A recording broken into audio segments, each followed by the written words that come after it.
Welcome to the Taxing Subjects Podcast. I'm Ryan Norton, and today I'm joined once again by Taxing Subjects contributor Bob Williams for the latest tax season update. Great to have you back on the show again, Bob. It's wonderful to be here, Ryan. Thanks. Well, I look forward to getting through all this content, and there's quite a bit of it, so let's just go ahead and jump into it. On this episode, we're going to discuss the latest on tax credits, IRS enforcement activities, and more. But up first, some IRS filing season statistics. President's Day typically leads to the busiest part of tax season, and you probably saw more than your fair share of clients over the last week or so. Well, the IRS posted the latest update to their cumulative filing season statistics on February 21st, and we're going to briefly run through them. It turns out that the agency received 35,000 returns fewer this time last year, 49,888,000 in 2020 compared to 49,923,000 in 2019, and that's a 0.1% decrease if you're keeping along at home, which is to say it's down a little, but basically the same. A little over 48 million of those returns, however, were e-filed, and it looks like more taxpayers chose a DIY solution than at this point last year. 754,000 more taxpayers decided to prepare their own return, and 608,000 fewer taxpayers chose a tax professional. And this seems to continue something of a trend that if you look back at the 2018 to 2019 comparison, which saw a 6.7% drop in taxpayers choosing tax professionals and a 0.9% increase in those self-prepared returns. But before you panic, the 2018 to 2019 numbers eventually saw growth for both professionally prepared and self-prepared returns by the end of the year. And as for refunds, I'm afraid the numbers aren't all that positive. The total amount of money that the Treasury issued went down by 3.4%, or $4 billion, and the average refund dropped by 0.6%, $18. Now, that translates to taxpayers being issued a total of $113 billion. Now, that's down from $117 billion from 2019, with an average refund of $3,125 so far in 2020. And speaking of tax refunds, the IRS and partners celebrated the 14th annual Eitc Awareness Day on January 31st. That's about a month ago, but it's still relevant. The Eitc Awareness Day is an educational outreach campaign that's dedicated to encouraging more eligible taxpayers to claim the Earned Income Tax Credit. The IRS says that the Eitc is the federal government's largest refundable income tax credit for low to moderate income workers, which is why they stressed 2 points. First, it's important that you get your information right before you file.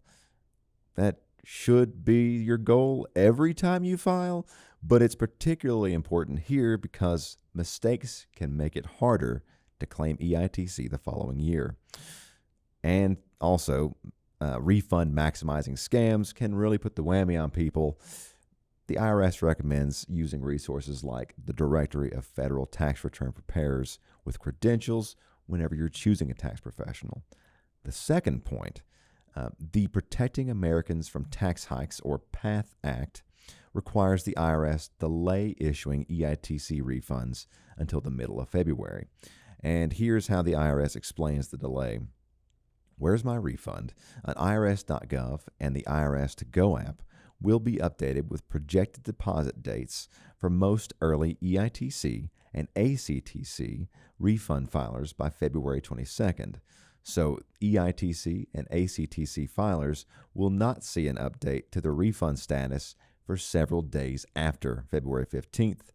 The IRS expects that most EITC and ACTC related refunds will be available in taxpayer bank accounts or on debit cards by the first week in March, which would be, as we're recording, this week.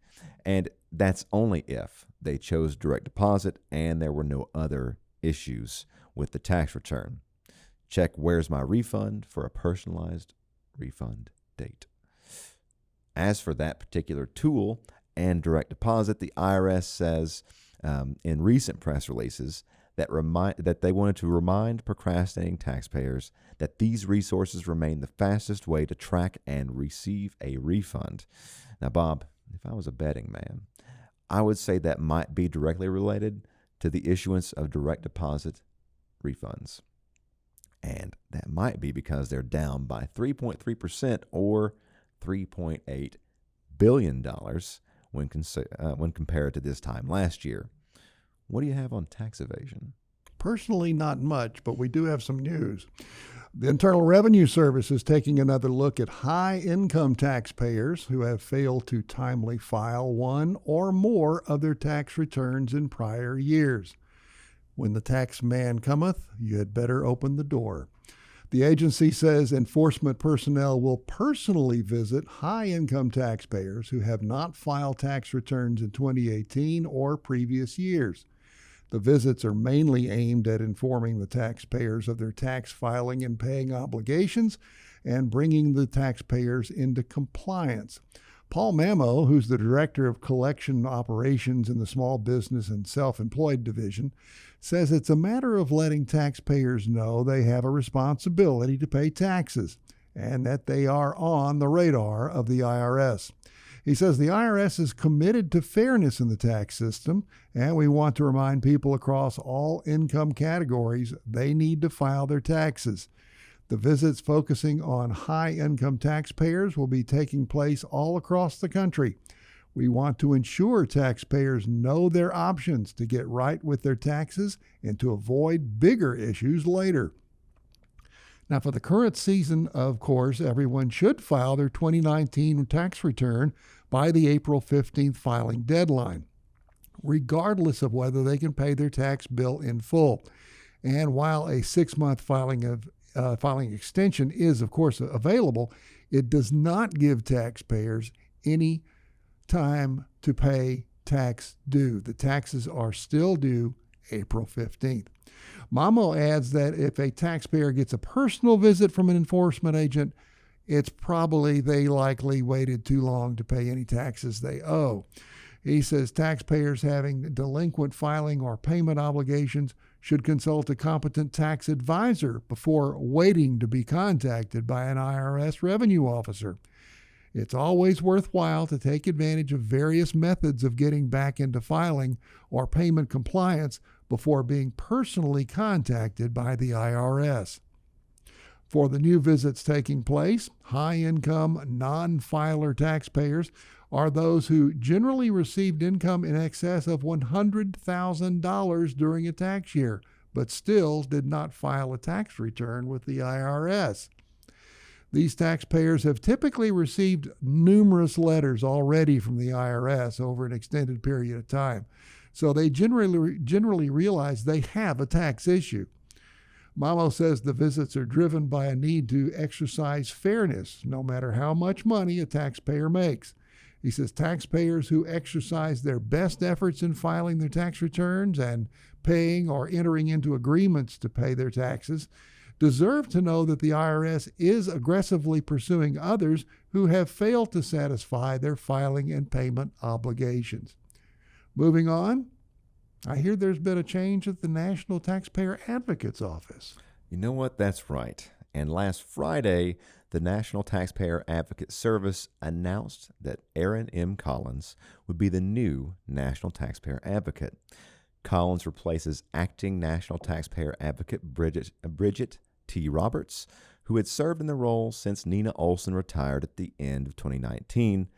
Olson had been the advocate for 18 years.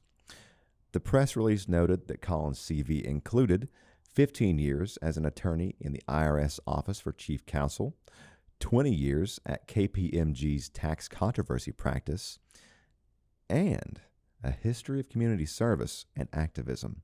Now, here's how they describe the new taxpayer advocate's history of community service.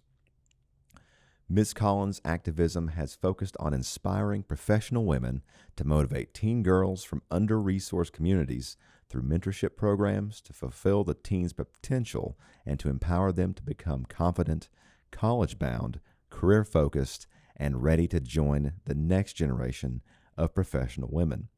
Ms. Collins has donated her time and energies to nonprofit boards, focusing on communities where English is typically the second language spoken at home. Recently, she has represented several taxpayers on a pro bono basis in resolving problems with the IRS.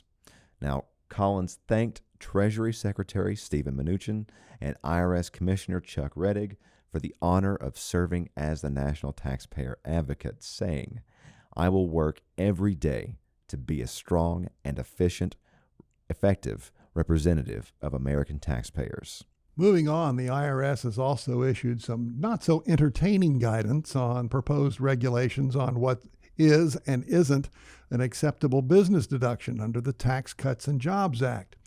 The proposed regs are listed in the TCJA's Meals and Entertainment section. Now, in a word, when it comes to deducting entertainment expenses, the word is no.